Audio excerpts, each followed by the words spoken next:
Your own education spans from the time you spent at Goshen College doing what's often seen as a liberal arts degree to Harvard, where you pursued business studies with your MBA degree.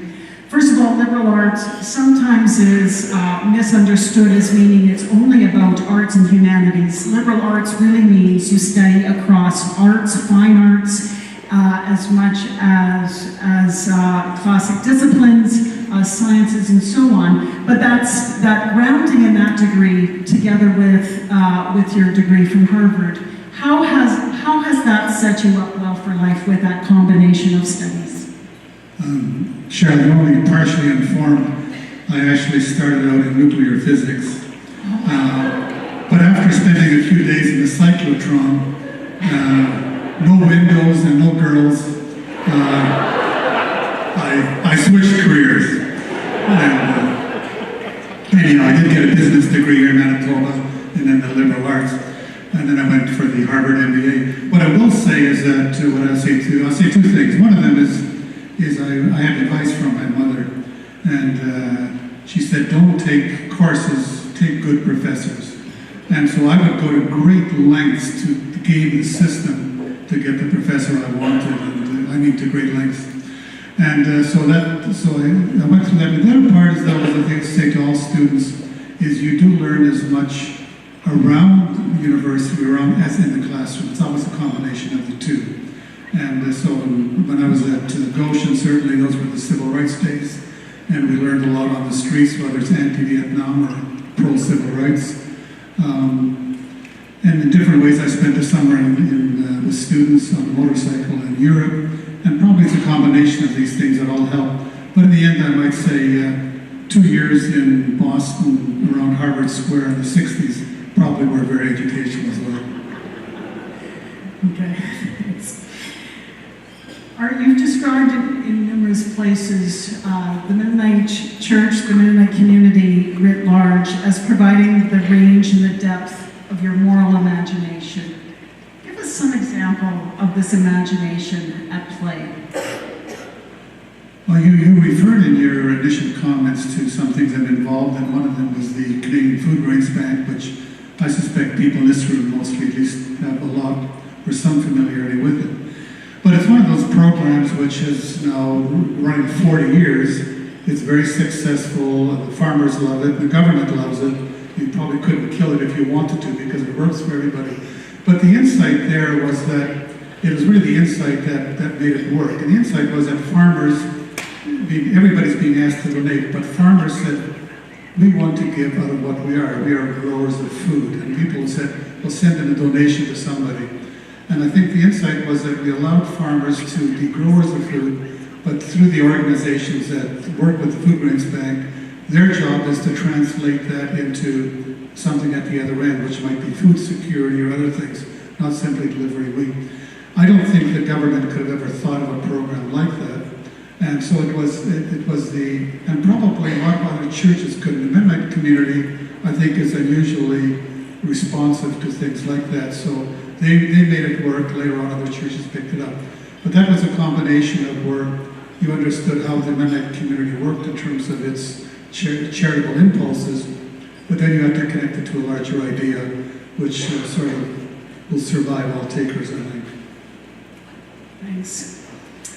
You cross sectors remarkably well, often as an independent actor, but also as someone who sees the good and the necessity of working with institutions.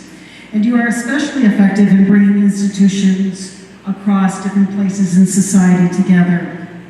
What do you encourage the people in this room tonight to pay more attention to in the years ahead? And particularly in terms of how people within institutions can work across sectors of business, church, parachurch agencies, government-related agencies, NGOs, community organizations, and so on. What do you encourage us towards? Those who know me well know that I love institutions. I love sitting on boards and attending meetings. I do fall asleep at most of them when I have to go. On the other hand, I recognize that the world works through institutions, organizations, and we have used in the work that I do. I obviously work with them. I think one of the things that I would encourage people to do, especially those of you who are involved at senior levels in organizations, if an organizations by their nature tend to be conservative. They want to be cautious. They want to not endanger. The boards are changing people, so they're really very, very seldom risk takers. And there is some merit to that, but the problem is if an organization doesn't take risks over a number of years, it may survive, it becomes stale and ineffective. And probably the role that I played, and others do as well, is the entrepreneur around the edges who tests the idea, can take the risks, and then it has to sort of be built into an organizational structure. So those of you involved in organizations, whether it's a university like CMU or something else, do understand, do look for the entrepreneurs and the risk takers around you. They often are the ones that can lead the way and then say you institutionalize it later on. But institutions by nature are too conservative and they need a few people like me around. Where do you see an active future for new projects that you're a part of, or maybe that you're just pushing some of the rest of us to be part of? The award tonight comes with a small contribution of $2,000 towards an initiative of your choice. And I'd like you to just, in some ways, highlight initiatives that you'd like us to be aware of and where your own cutting edge is right now. Well, you're probably totally surprised that I'm starting another project, but it's interesting. When you look back at 50 years of doing this, you look at all the different. I've been involved in education. I've been involved with refugees. I've been involved in immigration. A lot of international. So a lot of these things come together. Sometimes something new emerges, and you'll probably hear more about it in the future. But we're starting a new project. We're working together with the university we founded 25 years ago in the Soviet Union, LCC International University. And when we were looking at our strengths, we were able to deal with tough students from tough places. And when I was watching the news, like all of you in the Middle East, I said, what do you do with those million immigrants coming to Europe and the problems? And so we took all our experience together and said, what we're good at is dealing with students, and we can deal with difficult places. So we're starting a new specialized campus, transition campus in Tbilisi, Georgia. And Tbilisi is everywhere and nowhere. It's not Russia, it's not EU, it's not the Islamic, not the Middle East. It's that unique little place in the middle.